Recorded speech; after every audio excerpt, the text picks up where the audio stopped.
읽어보면요. 반복이에요. 우리가 1장부터 번제, 소제, 뭐 화목제, 속건제, 속제제 쭉 배웠잖아요. 그리고 오늘 본문 6장 7장입니다. 딱 끊어지잖아요. 6장 7장을 보시면요. 추가 규정이 있습니다. 이 성경 저자가 1, 2, 3, 4, 5장을 쭉 기록하면서 뭔가 마침표를 찍지 않는 것 같은데 해서 뭔가 더 추가 규정을 넣거나 이건 정말 중요한 내용이다 해서 요약해서 딱 적은 그 내용이 6장, 7장에 있습니다. 그죠? 그러니까 라면 끓이는 조리 방법을 다 기록해 놓다가 이것만 더 조금만 더 넣으면 소금 조금만 더 뿌리면 더 이게 완성이다 해서 6장, 7장에는 그 추가 규정 내용이 있습니다. 여러분 혹시 이 그림 아시나요? 클로드 모네의 인생 해돋이라는 작품입니다. 네, 인상파를 대표하는 이 작품이 바로 이 모네의 작품인데요. 여러분 이 작품이 나왔을 때 논란이 많았습니다. 네, 모네가 활동하던 이 시기만 해도요. 주류 이 미술 작품들은 마치 사진을 그리듯이 실물과 얼마나 디테일하게 똑같이 그리냐 그렇게 그리면 잘 그린다고 여겨졌던 시대였습니다. 그래서 한 작품 하나 그리는데 2년 3년 걸렸어요. 근데 인상파 화가들은요 그냥 쓱 그리는 거예요. 이거 걸리는 시간은 얼마 안 걸렸습니다. 그냥 쓱 그려가지고 짧게 그려서는 출품을 하고 했습니다. 그래서 굉장히 인상파 화가들이 처음 나왔을 때 논란이 많았어요. 이게 그림이냐? 뭐 이렇게 비판도 많이 받았는데 이 모네가요. 지금 보시는 이 그림 있죠? 이 그림을 처음 이 전시를 했을 때 제목이 없었습니다. 제목이 없었어요. 그래서 사람들이 출품하는데 급하게 냈어요. 급하게 내니까 이 제목이 없었어요. 그래서 사람들이 제목을 좀 붙여달라 해서 후에 인상, 해돋이라는 이 작품의 이름이 붙어졌습니다. 그러니까 이 작품의 이름, 마치 마침표를 딱 찍고 나서는 이 작품에 대한 해석과 판단이 또 달라지는 거예요. 이게 인상파의 작품이구나 라는 또 찬사를 받았습니다. 인상파 화가들은요, 그 보여지는 그대로 그리는 것, 그 한계를 넘어서 또 다른 세상을 보려는 시도를 한 사람이죠. 그리고 빛이 만들어낸 향연을 이 여기다 이 도화지에다 그려놓으려고 노력했던 사람입니다. 그래서 인상파의 대표적인 그림을 뽑으라 하면 인상, 해돋이를 빼놓을 수 없습니다. 여기서 이 작품이 더 돋보이게 한 것은 뭐죠? 마침표를 찍듯이 제목을 붙인 겁니다. 저는 레위기 6장, 7장을 읽으면서요. 그런 느낌을 받았어요. 1, 2, 3, 4, 5장에 제 5대 제사에 대해서 다 설명을 해놓은 듯 하거든요. 분량이 작지 않습니다. 그리고 여러분 그 한번 읽어보세요. 이해하는데 쉽지도 않아요.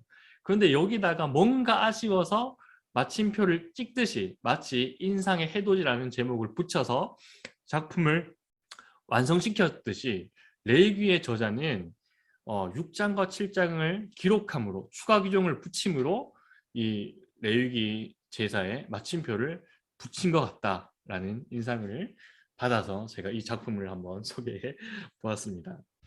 자, 제가 지난주에 속건제에 대한 내용을 좀 더 설명을 드리고 이제 추가 규정, 레위기의 저자가 제사에 대해서 마침표를 찍은 것에 대해서 좀 더 나눠봤으면 좋겠습니다. 그래서 오늘 나눌 내용은요. 새로운 것은 없습니다. 레위기 내용 자체가 그렇습니다. 6장, 7장 읽어보시면 와 새롭다 이건 없고 조금 소금을 조금 더 쳤고 작품에 점 하나를 더 찍었다 이런 느낌으로 이해를 하고 우리 본문을 읽으면 좋겠습니다. 자, 속건제 우리 지난주에 배웠죠. 속제제, 속건제 혼돈이 되시나요? 속건제 뭐죠? 성물을 범했거나, 그죠? 성물을 범했거나, 이웃에게 손해를 끼쳤을 때, 드리는 제사가 속건제죠. 그러니까 예배당에 있는 물건을 파손하거나 훼손하거나 그랬을 때, 속건제 드려야 되고, 이웃에게 손해를 끼쳤을 때 속건제를 드려야 됩니다. 자, 그죠? 그래서 둘 중에 하나만 범해도 속건제는 드려야 되는 겁니다. 그래서 하나님의 정신, 레위계의 정신은 성물과 이웃의 손해를 끼치는 것 동일하게 보았다라는 것을 우리가 읽었는데요. 여러분, 제가 지난번에 설명을 드렸잖아요. 만약에 이웃에게 100만 원의 손해를 끼쳤습니다. 그러면 나는 얼마를 배상해야 되죠? 5분의 1 더해서 120만 원을 배상을 하면 됩니다. 그러죠? 정확해요. 120만 원 배상을 하면 되는 거고, 근데 여기에서 끝나는 게 아니에요. 양이 50만 원이면 양 한 마리를 내가 구해서 양을 하나님께 드려야 돼요. 속건제. 이게 그러니까 완성입니다. 그죠? 하나님께는 양을 드려서 속건제, 죄의 속함을 받고, 이웃에게는 5분의 1을 더 드려서, 그죠? 100만 원이면 120만 원을 배상해서 내 죄를 속죄하는 겁니다. 없애는 거예요. 여러분 잘 보세요. 제가 100만 원이라 그러니까 좀 별 부담이 안 되잖아요. 그러면 총 해서 내가 배상해야 되는 금액은 얼마죠? 100만 원에서 손해를 끼쳤으면 플러스 20만 원, 그죠? 5분의 1. 그리고 양값 50만 원 하면 170만 원이죠. 이 정도를 해주면 됩니다. 근데 여러분, 내가 이웃에게 1000만 원의 손해를 끼치든 1억이건 10억이건 100억이건 간에 예배당에 와서 드려야 되는 양은 한 마리예요. 한 마리입니다. 그죠? 근데 이웃에게 10억의 손해를 끼쳤다. 그러면 얼마를 해줘야 되죠? 배상을? 120억을 해줘야 돼요. 큰 사건이에요. 뭐 땅과 관련돼 있고 뭐 기업 간에 이런 손해를 끼친 사건이다. 그러면 1000억 뭐 이렇게 금액이 넘어가잖아요. 1000억에 손해를 끼쳤으면 얼마를 해줘야 되죠? 1200억이에요. 그런데 예배당에서 드려야 되는 속건제 제물은 뭐죠? 양 한 마리입니다. 여러분 생각해 보세요. 생각해 보세요. 엄청나게 큰 손해를 끼쳤어요. 그리고 내 마음도 불편해요.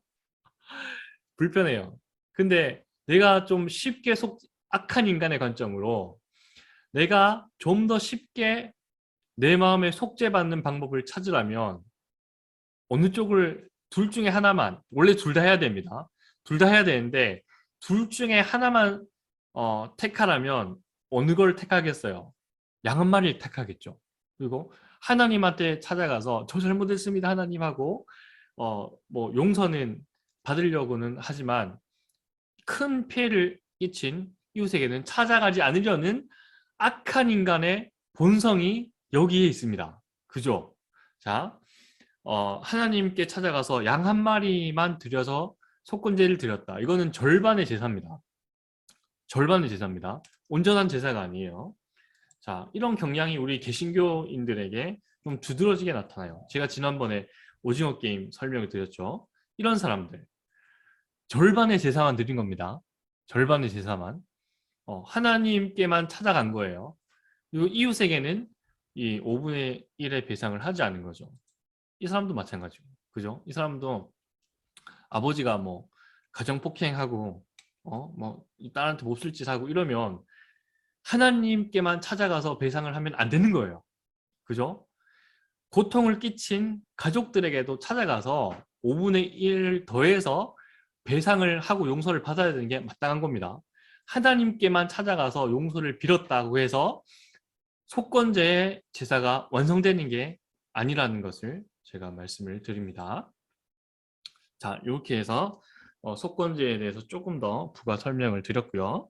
자, 우리 이제 6장, 7장에 나타나 있는 이 추가 규정에 대해서 한번 읽어봤으면 좋겠습니다. 여러분, 번제, 소제, 화목제, 속죄제, 속건제 기억하시나요? 음? 우리 너무 오래됐죠. 번제 배운 지가. 네, 잊어버리셨나요? 네. 네, 잊어버리셔야지 제가 또 할 말이 있습니다. 번제 기억하십니까? 불로 태워 드리는 제사는 다 번제입니다. 불로 태워 드리는 제사는 번제로 볼 수 있고요. 송아지부터 비둘기까지 드릴 수 있도록 이제 내가 가진 부의 정도에 따라서 하나님께서 하나님을 만날 수 있는 방법을 열어 놓으셨습니다. 근데 여러분 기억하십니까? 고대 근동의 제사 방법은 처음부터 짐승을 드리는 것이 아니었습니다. 그죠? 인신공양이었어요. 고대 근동뿐만 아니라 전 세계에 만연되어 있던 제사의 방법은 사람을 제물로 드리는 것이었습니다. 그러다가 하나님께서 네 자식 말고 네 자식 바치지 말고 이제 양을 바쳐라. 이렇게 길을 열어주신 것이 그죠? 레위의 제사다라고 우리가 번제에서 배웠습니다. 그러니까 아브라함이 하나밖에 없는 아들 이삭을 바치는 것 고대 근동 사회에서 전혀 어색한 일이 아니었습니다. 첫째 아들을 바쳐야지. 이게 또 출굽에도 잘 나타나 있죠. 열 재앙 중에 마지막 재앙 장자 죽음 에도 잘 나타나 있는데 내 첫째 아들을 제물로 바쳐서 죽여야지 둘째, 셋째, 넷째 아들이 건강하고 내 재산도 지켜지고 내 가문이 번창한다라는 그런 미신이 있었습니다. 신화가 있었죠. 그것을 배격하는 것이 번제다. 네 자식 말고 양을 바쳐라. 그리고 양이 뭐죠? 어린 양 예수죠. 최후에는 네 자식 말고 내 자식을 바쳐서 너의 죄를 속해준다는 대속의 의미가 이 번제에 담겨져 있습니다. 그리고 기억하시나요? 여러분 레이기 시대에 저와 여러분이 만난다면 이렇게 제사를 드립니다. 그죠? 제사장이 뭐 번제단 앞에서 다 하는 거 아닙니다. 다 하는 거 아니에요. 여러분이 할 일과 성도가 할 일과 제사장이 할 일이 구분되어 있어요. 그죠? 제사장이 어떻게 보면 그 당시에 그 뭐 도축장에 있는 사람인데요. 수천 수백 마리, 수만 마리의 그 짐승을 도축을 못 하죠. 도축 누가 하죠? 재물 갖고 온 사람들이 하는 겁니다. 여러분들이 도축하는 거고 안수하는 거예요. 그리고 가죽 벗기고 각을 뜹니다. 이거 여러분들이 하는 거고 제사장 저는 회막에 피를 뿌리고 땔감을 준비해요. 그리고 이제 내장 정강이 씻어서 번제로 드리는 겁니다. 역할이 있는 거예요. 그러니까 레위기의 제사 정신은 성도와 제사장이 함께 역동적으로 예배에 참여하는 모습을 볼 수가 있죠. 그죠? 능동적으로 성도가 가만히 앉아 있는 것. 그거 레위기의 정신, 제사가 아닙니다.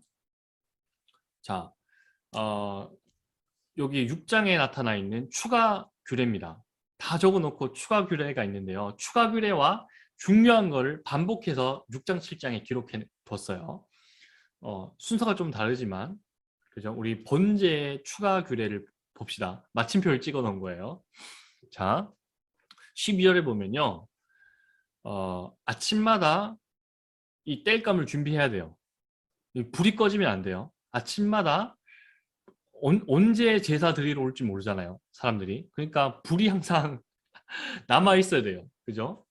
그래서 이 고깃집에 숯불 안 꺼지듯이 불 관리를 하죠. 손님 오면 바로 숯을 내주잖아요. 그런 것처럼 불을 항상 준비해 둡니다. 그리고 불을 끊임없이 피워 꺼지지 않게 해야 됩니다. 그러니까 이 제사 드리러 오는 곳에는요 항상 불이 타고 있어야 돼요. 바로 이제 각 두고 잡아서 제사 드려야 되잖아요. 그런 추가 규례가 있다는 것 이번 6장에 기록해 뒀고요. 또 여러분 불 관리를 잘못해서 죽은 사람들 기억나시나요? 성경에 있습니다.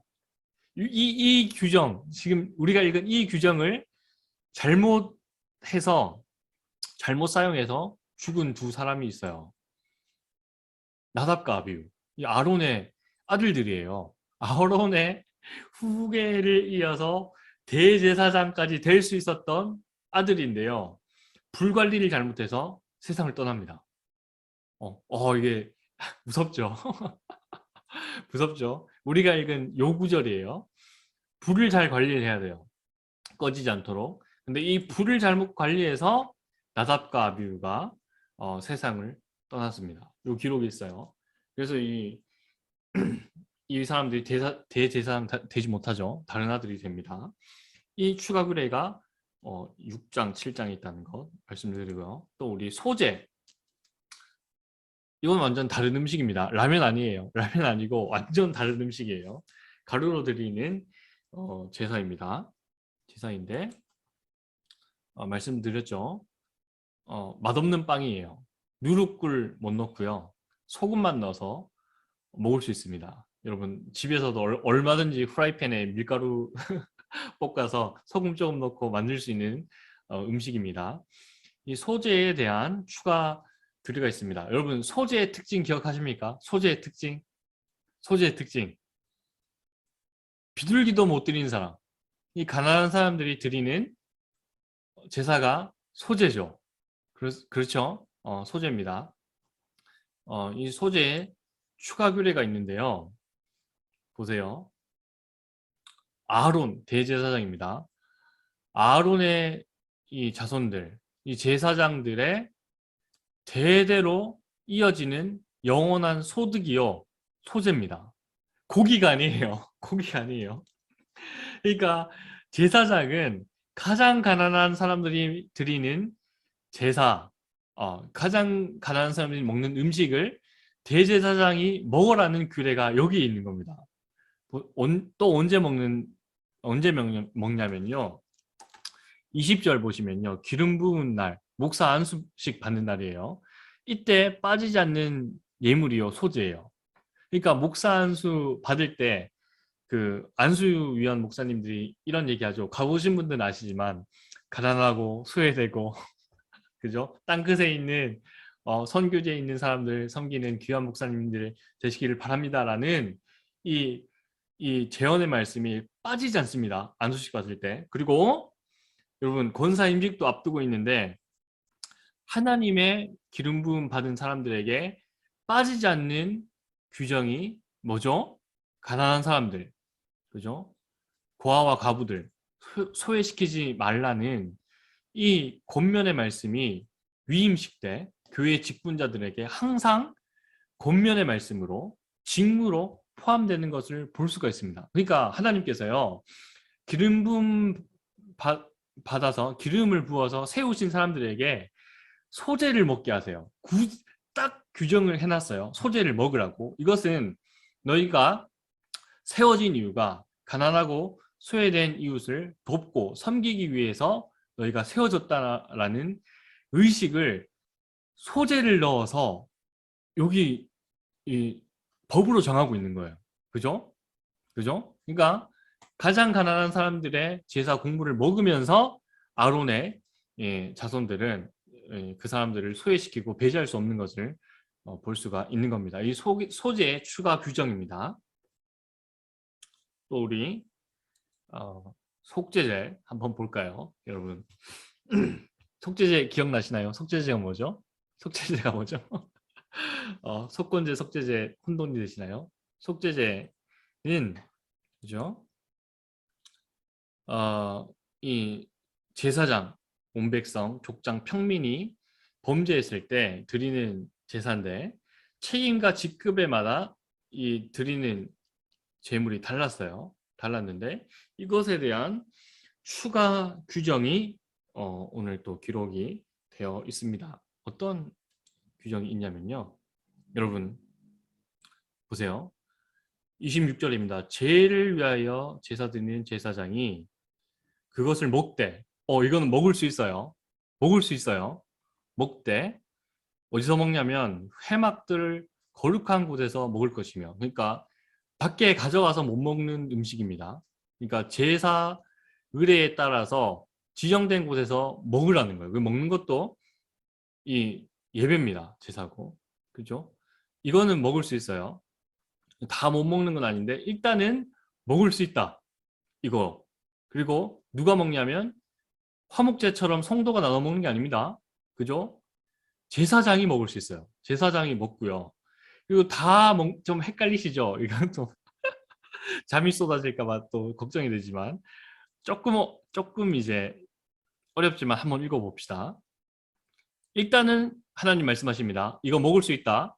근데 성도가 먹는 게 아니라 누가 먹어요? 제사장이 먹을 수 있다. 어디서? 예배 드리는 곳에서. 나가서 못 먹는 거예요. 포장해서 배달시켜서 먹을 수 있는 게 아닙니다. 거기서만 먹을 수 있는 거예요. 예배 드리는 장소에서만 먹을 수 있고 또 그것도 다 먹는 게 아니에요. 또 못 먹는 게 있는데요. 피를 가지고 회막에 들어가 성소에서 피를 뿌리는 게 있죠. 여기서 기억나시나요? 여기서 누구의 죄는 속죄소로 가져가죠. 누가 죄 지었을 때 그 제물의 피를 속죄소로 가져가서 뿌립니다. 누구의 죄죠? 제사장과 온 백성이 잘못했을 때는요. 제사 제물을 잡고 피를 받아서 속죄소로 들어가서 뿌려요. 족장과 평민은 그렇게 하지 않습니다. 그러니까 족장과 평민의 제사 제물은 제사장이 먹을 수 있어요. 그죠? 그런데 제사장과 온 백성이 죄를 지어서 제물을 잡으면 그것은 먹지 못한다라고 추가 규정으로 마침표로 찍고 있는 것을 볼 수가 있습니다. 또 우리 빨리 끝낼게요. 빨리 끝내겠습니다. 더 길지 않습니다. 네, 속건제에 대한 추가 규정 있습니다. 뭐 더 지난주에 배웠기 때문에 설명은 드리지 않겠습니다. 뭐 이런 제사죠. 다 배웠기 때문에 넘어가고요. 추가 규정만 있어요. 추가 규정. 추가 규정 뭐냐면 7장에 기록된 추가 규정이에요. 자, 그 제물 양 한 마리입니다. 더 없습니다. 양 한 마리만 제사장에게 가지고 오는 거예요. 플러스 5분의 1은 이웃에게 간 거고 양을 가져와서 제사를 바쳤어요. 이 속건제물. 이 속건제물은 그 집례하는 제사장에게 돌아갑니다. 그죠? 그리고 그 제사장은 가죽도 가져갑니다. 그죠? 또 이런 규정이 여기 있습니다.